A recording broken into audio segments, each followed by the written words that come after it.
Welcome to Lesson 24.3, Plant Hormones. In this lesson, we'll describe the effects of hormones on plant growth and development, identify 3 tropisms exhibited in plants, and describe how plants respond to seasonal change.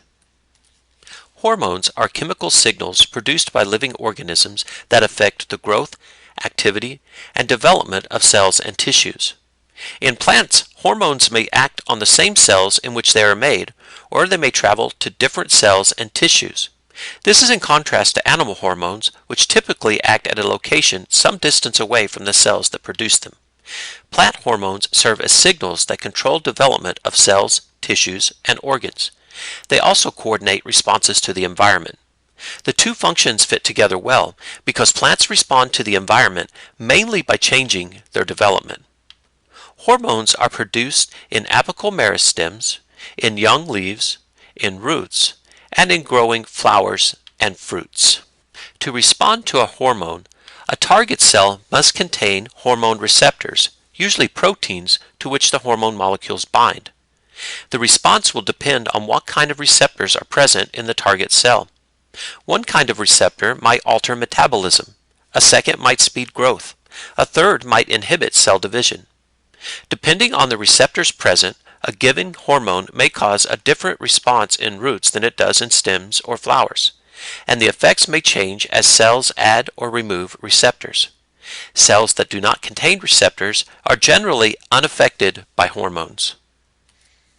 The first step in the discovery of plant hormones was made by Charles Darwin and his son Francis in 1880. This image shows a summary of their experiment. The Darwins conducted a controlled experiment to determine which region of the plant senses light. What does this seedling demonstrate? It demonstrates that seedlings will bend towards the light.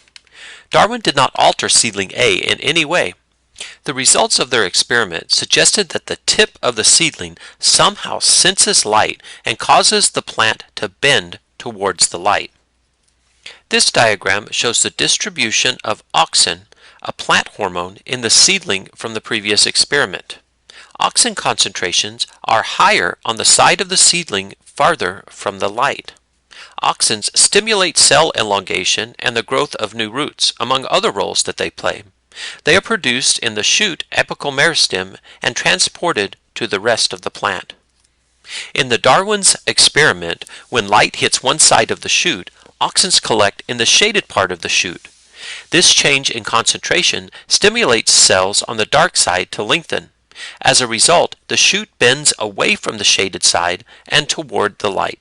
This graph shows the result of experiments in which carrot cells were grown in the presence of varying concentrations of auxins. The blue line shows the effects on root growth. The red line shows the effects on stem growth.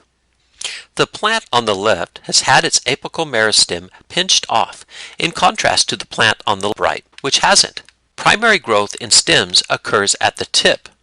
Auxins also regulate cell division in meristems. As a stem grows in length, it produces lateral buds. The buds near the apex grow more slowly than those near the base of a plant. The reason for this delay is that growth at the lateral buds is inhibited by auxins. Because auxins move out from the apical meristem, the closer a bud is to the stem's tip, the more it is inhibited. This phenomenon is called apical dominance. If the tip of a plant is removed, these lateral buds begin to grow more quickly. The plant becomes bushier. This is because the apical meristem, the source of the growth-inhibiting auxins, has been eliminated. Gardeners help give landscape plants a more compact, filled-in look by snipping off the tips of the stems. Cytokinins are plant hormones that are produced in growing roots and in developing fruits and seeds.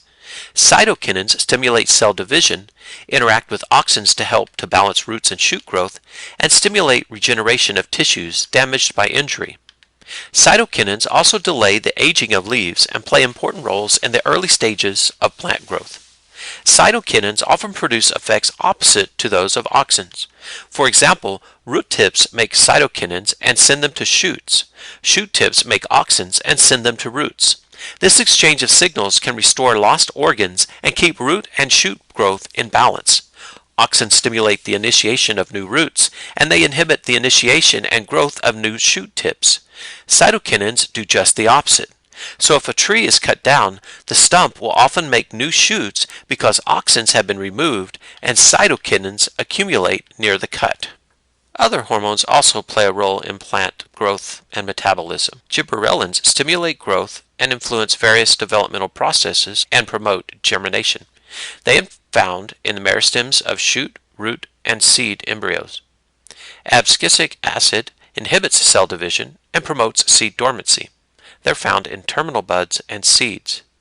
Ethylene stimulates fruits to ripen and causes plants to seal off and drop unnecessary organs, such as leaves in autumn. They're found in fruit tissues, aging leaves, and flowers. Animals often respond to stimuli by moving. Plants respond by moving too, but the movement is achieved by growing either toward or away from the stimulus. Plant sensors that detect environmental stimuli signal elongating organs to reorient their growth. These growth responses are called tropisms. In the first example, the plant is bending towards light. This is called phototropism. The tendency of a plant to grow toward a light source is called phototropism. This response can be so quick that young seedlings reorient themselves in a matter of hours. Changes in auxin concentration are responsible for phototropism. Experiments have shown that auxins migrate towards shaded tissue, possibly due to changes in membrane permeability in response to light. This plant is bending in response to gravity. This is called gravitropism.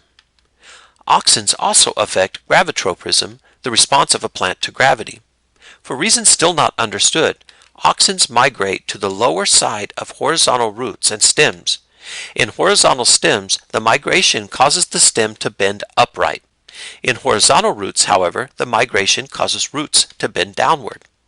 This is called thigmotropism. This plant is climbing up a trellis. Some plants respond to touch, a process called thigmotropism. Vines and climbing plants exhibit thigmotropism when they encounter an object and wrap around it. Other plants, such as grapevines, have extra growths called tendrils that emerge near the base of the leaf and wrap tightly around any object they encounter. Some plant responses are so rapid that it would be a mistake to call them tropisms.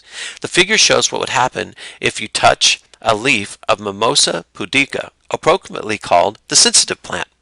With only 2 or 3 seconds, its 2 leaflets fold together completely. The carnivorous Venus flytrap also demonstrates a rapid response. When an insect lands on a flytrap's leaf, it triggers sensory cells on the inside of the leaf, sending electrical signals from cell to cell. A combination of changes in osmotic pressure and cell wall expansion interact in a way that causes the leaf to snap shut, trapping the insect inside. The leaves are less prone to damage by insects than other animals when they are folded. The rapid movement may also cause the insect or other herbivore to be scared off the plant. In the early 1920s, scientists discovered that tobacco plants flower according to their photoperiod, the number of hours of light and darkness they receive. Additional research showed that many other plants also respond to changing photoperiods, a response called photoperiodism. Photoperiodism is a major factor in the timing of seasonal activities such as flowering and growth. It was later discovered that a plant pigment called phytochrome is responsible for plant responses to photoperiod. Phytochrome absorbs red light and activates a number of signaling pathways within plant cells. By mechanisms that are still not understood completely, plants respond to regular changes in these pathways. These changes determine the patterns of a variety of plant responses. Phytochrome also regulates the changes in activity that prepare many plants for dormancy as winter approaches. Dormancy is the period during which an organism's growth and activity decrease or stop. As cold weather approaches, deciduous plants turn off photosynthetic pathways, transport materials from leaves to roots, and seal off leaves from the rest of the plant. In temperate regions, many flowering plants lose their leaves during the colder months. At summer's end, the phytochrome in leaves absorb less light as days shorten and nights become longer. Auxin production drops, but the production of ethylene increases. The change in the relative amounts of these two hormones starts a series of events that gradually shut down the leaf. As chlorophyll breaks down, other pigments that have been present all along, including yellow and orange carotenoids, become visible for the first time. The brilliant reds come from freshly made anthocyanin pigments. Hormones also produce important changes in apical meristems. Instead of continuing to produce leaves, meristems produce thick, waxy scales that form a protective layer around new leaf buds. Enclosed in its coat of scales, a terminal bud can survive the coldest winter days. At the onset of winter, xylem and phloem tissues pump themselves full of ions and organic compounds. The resulting solution acts like antifreeze in a car, preventing the tree's sap from freezing. This is one of several mechanisms plants use to survive the bitter cold.